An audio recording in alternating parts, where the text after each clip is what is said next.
오늘 우리에게 주시는 하나님의 말씀은 열왕기상 17장 1절부터 16절 말씀입니다. 길르앗에 우거하는 자 중에 디셉 사람 엘리야가 아합에게 말하되 내가 섬기는 이스라엘의 하나님 여호와께서 살아계심을 두고 맹세하노니 내 말이 없으면 수년 동안 비도 이슬도 있지 아니하리라 하니라. 여호와의 말씀이 엘리야에게 임하여 이르시되 너는 여기서 떠나 동쪽으로 가서 요단 앞 그릿 시냇가에 숨고 그 시냇물을 마시라. 내가 까마귀들에게 명령하여 거기서 너를 먹이게 하리라.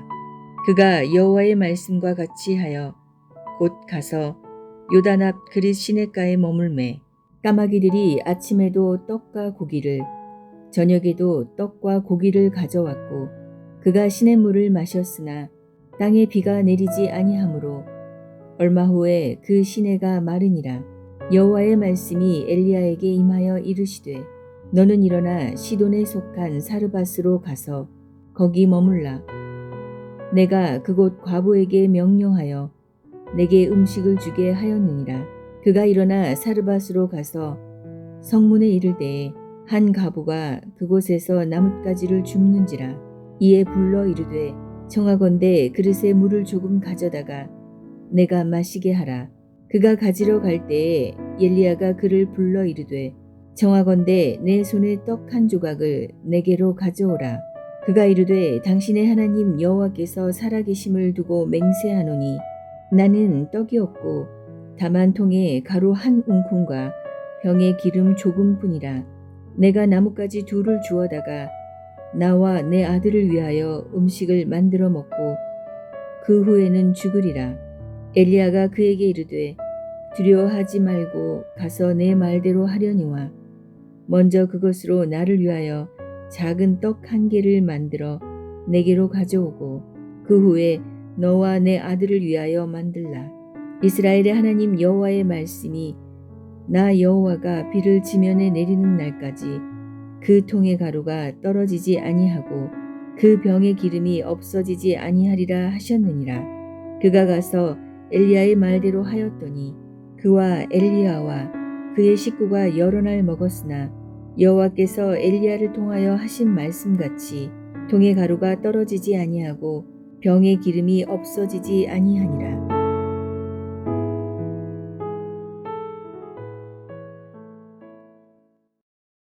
북이스라엘의 7대 왕으로 오른 아합의 통치에 관한 간략한 개관이 있은 다음에 엘리야 선지자를 소개하고 있습니다. 그래서 16장과 17장이 분리된 것 같은 인상을 주지만 이 아합과 엘리야의 이야기는 연결되어 있습니다. 겉으로는 이스라엘 땅에 비가 오지 않는 사건을 해결하는 이야기이지만 여기에는 깊은 뜻이 담겨 있습니다. 아합의 시대는 하나님을 완전히 버린 시대이고 그들의 수도인 사마리아에 바알 신전을 세워놓고 바알 숭배를 거의 국교로 만들어 놓은 상태였습니다. 그 당시에 바알은 농경의 신이자 폭풍의 신으로서 비를 주관하는 신이라고 알려져 있습니다. 즉 바알이 허락하면 비가 내리는 것이고 바알이 허락하지 않으면 비를 내리지 않으므로 사람들은 바알 숭배를 통해 비를 얻어 풍작을 거두고 부유해지기를 원했습니다. 그런데 하나님께서는 엘리야 선지자를 아합에게 보내셔서 비를 주관하는 것은 내가 믿는 바알이 아니라 너의 조상이 믿어왔던 이스라엘의 하나님 곧 여호와께서 하시는 것이다. 이제 이 엘리야가 다시 내 뜻을 전할 때까지 이스라엘 땅에는 비가 내리지 않게 될 것이다 라고 말씀하셨습니다. 오늘 본문의 첫 절인 열왕기상 17장 1절을 보겠습니다. 길르앗에 우거하는 자 중에 디셉 사람 엘리야가 아합에게 말하되 내가 섬기는 이스라엘의 하나님 여호와께서 살아계심을 두고 맹세하노니 내 말이 없으면 수년 동안 비도 이슬도 있지 아니하리라 하니라. 아합이 아내로 맞아들인 여인은 페니키아 지역의 왕 옛 바알이라는 자의 딸인 이세벨이라는 공주였습니다. 이 여인은 북이스라엘의 왕비가 된 후에 이스라엘 전역을 아세라 우상을 섬기는 것으로 물들였던 자입니다. 아세라 여신은 바알의 어머니 혹 바알의 여인이라고 보시면 되겠습니다. 이세벨이라는 이름의 뜻이 나의 왕자는 어디 있는가입니다. 엘리야라는 뜻은 여호와는 나의 하나님이시다입니다. 그러므로 아합과 이세벨 그리고 엘리야와의 싸움은 그들이 섬기는 두 주인 중에 누가 참이신가를 보여주는 대결이었습니다. 하나님은 엘리야 선지자에게 이제 앞으로 이스라엘 땅에 비가 오지 않을 것이라고 아합에게 전하라고 말씀하시고 나서 두 번째로 하신 말씀이 엘리야에게 숨어 있으라라는 것이었습니다. 2절과 3절입니다. 여호와의 말씀이 엘리야에게 임하여 이르시되 너는 여기서 떠나 동쪽으로 가서 요단 앞 그릿 시냇가에 숨고. 시냇가로 번역된 히브리어가 와디라는 단어인데 성지순례를 가면 이 시냇가 와디를 보게 됩니다. 우기철에는 졸졸졸 시냇물이 흐릅니다. 그런데 건기에는 물이 흐른 자국만 있는 메마른 땅이 와디입니다. 하나님께서 엘리야를 위해서 준비하신 안전 가옥은 모든 식량이 완벽하게 갖추어진 지하 벙커가 아니었습니다. 이제 하나님의 재앙이 시작이 돼서 기근이 일어나게 되면 여지없이 말라버릴 와디로 그를 보내셨습니다. 이것은 성도는 결코 이 세상에서 물리적으로 안전한 장소로 인도함을 받는 것이 아님을 보여줍니다. 세상 속에 들어가 함께 고난을 받으며 이겨내야 한다는 것을 보여주고 있는 것입니다. 가령 코로나의 어려움이 있으면 성도도 자가 격리해야 되는 것입니다. 경제적인 기근이 시작되면 성도의 사업도 그 여파 안에 놓이게 되는 것입니다. 성도는 환경을 피하는 존재가 아니다는 것을 성경은 말씀합니다. 하지만 성도는 그 같은 어려운 상황에서 하나님의 손길을 경험하게 되는 것이다 말씀하고 있는 것입니다. 엘리야는 와디에서 혹독한 기근을 맞이할 때 하나님께서 보내시는 까마귀의 도움을 받습니다. 4절입니다.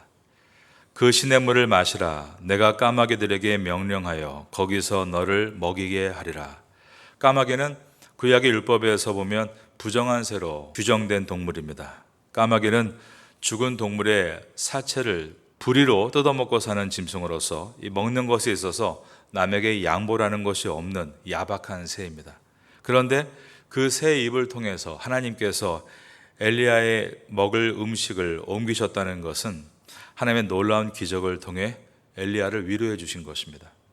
순종할 때 기적을 맛볼 수 있다라는 말씀입니다. 전지전능하신 하나님께서는 우리가 순종할 때 놀라운 기적을 체험하게 해주신다는 것입니다. 하나님은 엘리야를 그릿 시냇가에 와디에서 돌보고 계셨습니다. 그런데 이제 가뭄으로 시냇가가 완전히 마르자 하나님은 엘리야에게 너는 시돈에 속한 사르밧 땅에 가서 거기에 있는 과부의 집에 머물라라고 말씀하셨습니다. 7절에서 9절입니다. 땅에 비가 내리지 아니하므로 얼마 후에 그 시내가 마르니라. 여호와의 말씀이 엘리야에게 임하여 이르시되 너는 일어나 시돈에 속한 사르밧으로 가서 거기 머물라. 내가 그곳 과부에게 명령하여 내게 음식을 주게 하였느니라. 이곳에도 기근의 위험에 노출된 한 가정이었습니다. 이 가정은 남편이 없이 어머니가 자식을 부양하는 과부의 가정이었습니다.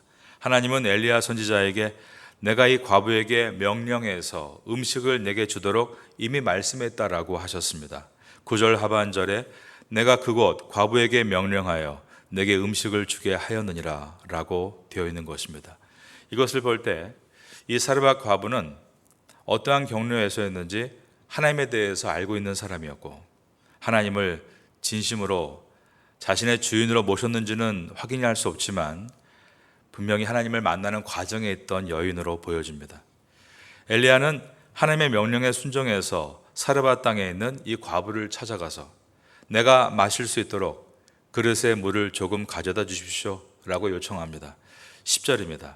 그가 일어나 사르밧으로 가서 성문에 이를 때에 한 과부가 그곳에서 나뭇가지를 줍는지라. 이에 불러 이르되 청하건대 그릇에 물을 조금 가져다가 내가 마시게 하라. 물이 너무 귀한 기근의 때였기 때문에 엘리야 선지자는 이렇게 약간의 물을 부탁한 것입니다. 그러면서 엘리야는 그녀를 다시 불러서 떡도 있다면 한 조각을 가져다 달라고 요청했습니다. 11절입니다. 그가 가지러 갈 때에 엘리야가 그를 불러 이르되 청하건대 내 손에 떡 한 조각을 내게로 가져오라.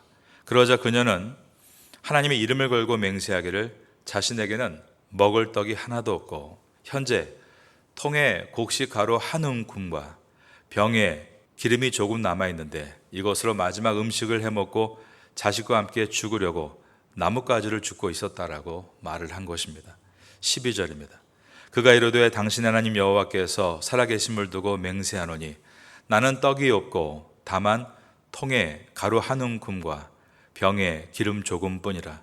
내가 나뭇가지 둘을 주어다가 나와 내 아들을 위하여 음식을 만들어 먹고 그 후에는 죽으리라. 그러므로 10절에서 엘리야가 처음 이곳에 도착했을 때 이 과부가 나뭇가지를 줍고 있었던 이유는 배고파하는 자식에게 마지막 음식을 지어주고 함께 죽기 위해서였던 것입니다. 하나님은 이 가련한 여인의 절실일명의 순간에 엘리야 선지자를 그 가정에 보내셨습니다.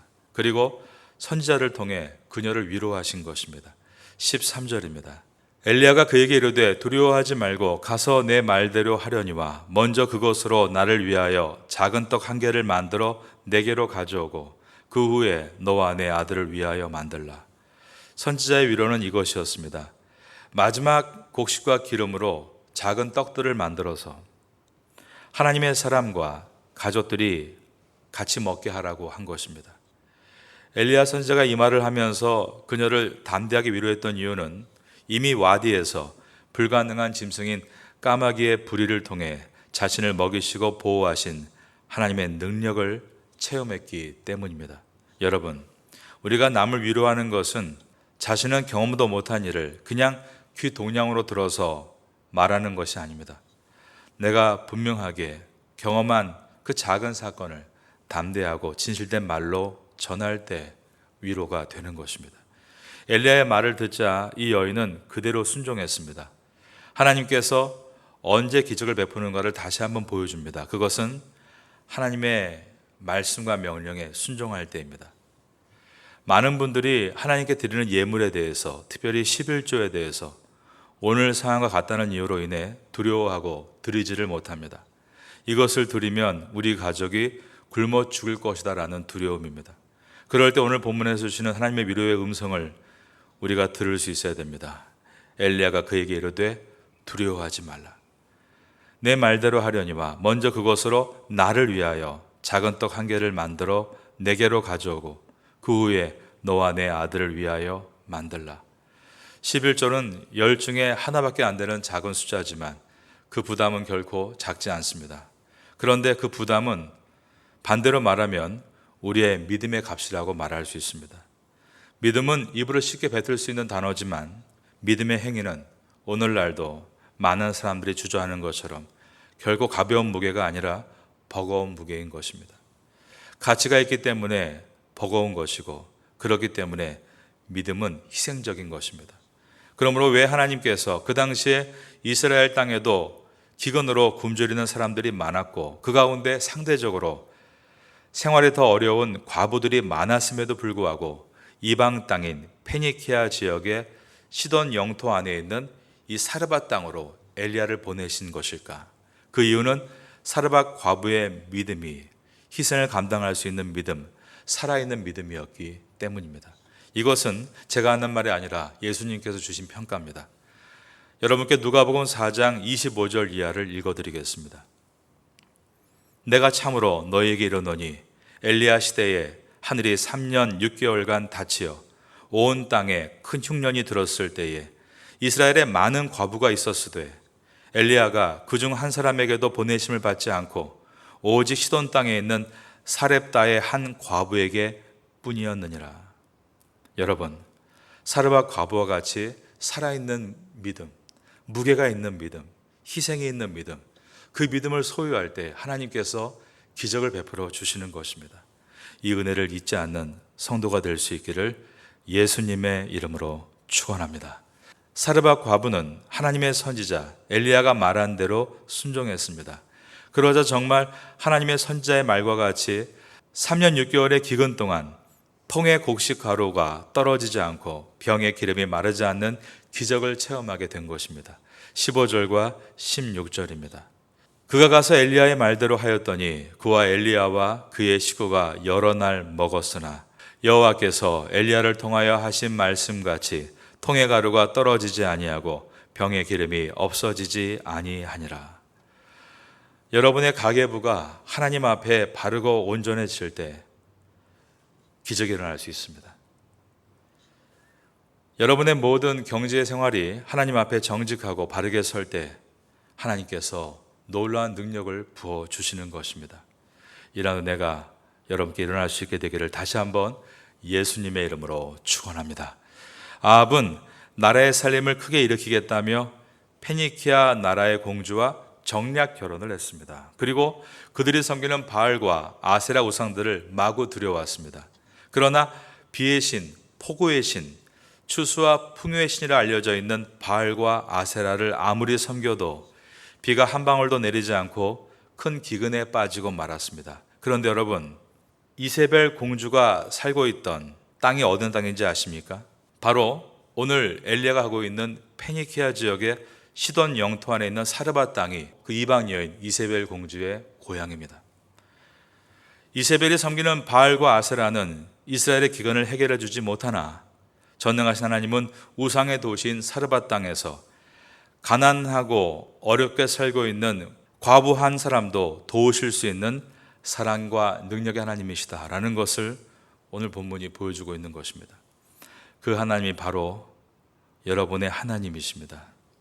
담대한 신앙을 갖기를 바라겠습니다. 온전한 믿음을 사모하시기를 바랍니다. 그러면 이 열왕기서는 여러분의 심령 가운데 놀라운 불이 될 것이며 여러분의 위기를 이기게 만드는 기적이 될 것입니다. 이 은혜를 경험할 수 있는 성도가 되시기를 예수님의 이름으로 축원합니다.